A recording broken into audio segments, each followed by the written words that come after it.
Sapete, a volte nel mondo della tecnologia basta una singola idea per cambiare, praticamente tutto. E oggi parliamo proprio di uno di quei momenti. Raccontiamo la nascita di un'architettura che di fatto ha dato il via alla rivoluzione dell'intelligenza artificiale che stiamo vivendo adesso, proprio in questo momento. Attention is all you need.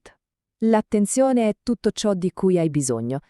Pensateci, un titolo così, quasi sfacciato nella sua semplicità, no? Eppure, queste poche parole hanno dato il nome a un articolo che, letteralmente, ha demolito le fondamenta su cui si basava tutta l'intelligenza artificiale che si occupava di linguaggio.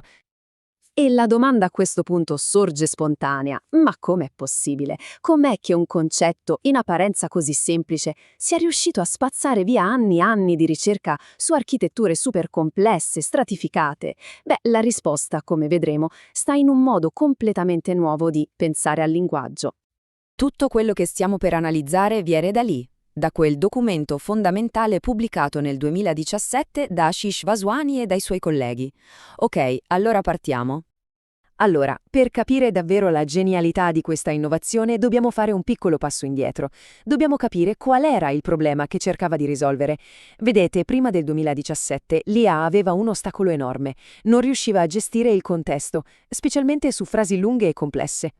I modelli che andavano per la maggiore all'epoca, le cosiddette reti neurali ricorrenti o RNN, funzionavano in modo, sequenziale. Immaginatevi di leggere un testo così: una parola, la memorizzate, poi la parola successiva, la memorizzate e così via, una dopo l'altra. Capite bene che questo processo, una parola alla volta, rendeva quasi impossibile per il modello ricordarsi il legame tra l'inizio e la fine di una frase molto lunga. E, cosa non da poco, era di una lentezza esasperante.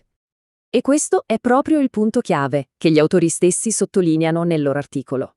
Si poteva provare a ottimizzare quanto si voleva, ma quella natura, una parola dopo l'altra delle RNN, era un collo di bottiglia insuperabile.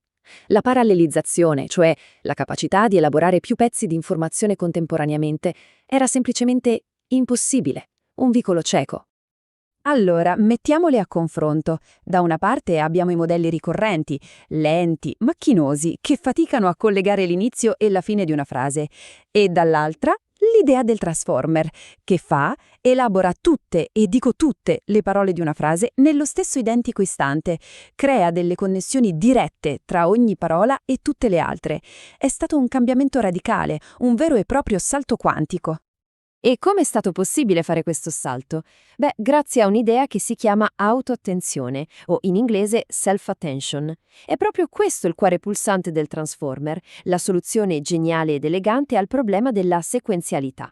Ok, la definizione tecnica può sembrare un po' ostica, lo so, ma il concetto di base è sorprendentemente intuitivo. In pratica, l'autoattenzione permette al modello di pesare l'importanza di ogni singola parola rispetto a tutte le altre parole della frase. E lo fa tutto in un colpo solo. Facciamo un esempio pratico per capirci meglio. Prendiamo una frase come questa. È ovvio che ci sono parole che si collegano ad altre, no? Ma la domanda è: come fa un modello a capire questo collegamento all'istante?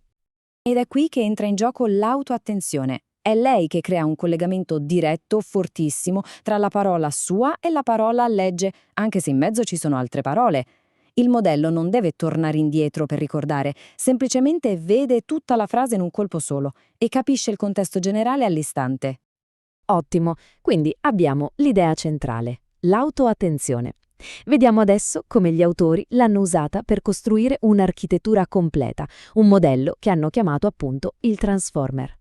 La struttura è abbastanza semplice, divisa in due parti principali. Da un lato c'è un encoder, che ha un solo compito: leggere e capire a fondo tutta la frase che gli diamo in pasto. Dall'altro lato c'è un decoder, che prende questa comprensione profonda e la usa per generare l'output, che sia una traduzione o una risposta, parola per parola. Ma non si sono fermati qui, c'è un'altra idea chiave, l'attenzione multitesta. Cosa significa? Che invece di analizzare la frase una volta sola, il Transformer lo fa più volte, contemporaneamente, da diverse prospettive. L'analogia perfetta è quella di un team di esperti che legge la stessa frase. C'è lo specialista di grammatica, quello che guarda i pronomi, un altro che si concentra sul significato, e tutti lavorano insieme per dare una comprensione super ricca e completa. Ok, ma un momento. Se il modello elabora tutto insieme, come fa a sapere l'ordine delle parole? Bella domanda! La soluzione è un trucco davvero geniale. La codifica posizionale. In parole povere, a ogni parola viene attaccata un'etichetta matematica, un segnale unico che dice «tu sei la prima parola», «tu la seconda» e così via. In questo modo il modello sa benissimo che «il cane morde l'uomo» non è la stessa cosa di «l'uomo morde il cane». Semplice ma efficace. Allora, ricapitolando, abbiamo un'architettura elegante basata su un'idea potente, ma la domanda è: ha funzionato? Beh, è qui che la storia diventa davvero, davvero impressionante. Andiamo a vedere i risultati. Gli autori hanno messo alla prova il Transformer su un compito classico, la traduzione dall'inglese al tedesco. I risultati, parlano da soli. Non solo ha battuto i migliori modelli dell'epoca, ma lo ha fatto con un margine enorme. Guardate qui, il punteggio blu, che è una misura di qualità della traduzione, è schizzato da 26.3 a 28.4. Un salto di più di 2 punti, che in questo campo è un'enormità. Di colpo avevano stabilito un nuovo stato dell'arte. Ma la cosa forse ancora più sconvolgente non era solo la qualità, era la velocità. Il modello base ha raggiunto questi risultati pazzeschi in sole 12 ore di addestramento su 8 GPU. Pensateci, i vecchi modelli sequenziali richiedevano giorni, se non settimane, per fare molto meno. Questa efficienza, resa possibile dalla parallelizzazione, era qualcosa che prima semplicemente si sognavano. Vedete, non si è trattato solo di un piccolo miglioramento, no. Questo è stato l'inizio di una nuova era, un vero e proprio cambio di paradigma per tutta la ricerca nel campo dell'intelligenza artificiale. E forse il colpo di genio più grande è stato questo. Il successo del Transformer non è venuto dall'aggiungere più roba, più complessità, è venuto dal toglierla. Rimuovendo completamente il vincolo della sequenzialità, ha sbloccato un potenziale di calcolo e di comprensione che prima era semplicemente inimmaginabile. E questo ha cambiato le regole del gioco. Di colpo è diventato possibile addestrare modelli enormemente più grandi su quantità di dati che prima erano impensabili. In pratica ha gettato le fondamenta per quasi tutti i grandi modelli linguistici che usiamo e di cui sentiamo parlare oggi. Esatto, da BERT fino a GPT. Tutto parte da qui. Gli stessi autori, alla fine del loro articolo, lo avevano capito di aver scoperchiato qualcosa di grosso. Questa loro frase, letta oggi, suona quasi come una profezia fin troppo modesta. Non potevano immaginare che la rivoluzione che avevano innescato avrebbe superato anche le loro più rosee aspettative. E alla fine, la storia del Transformer ci lascia con una lezione potentissima.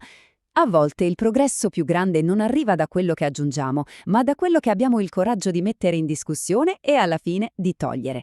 Eliminare un vincolo che tutti davano per scontato, per fondamentale, ha spalancato le porte a una nuova era dell'intelligenza artificiale, un'era che di fatto stiamo ancora esplorando.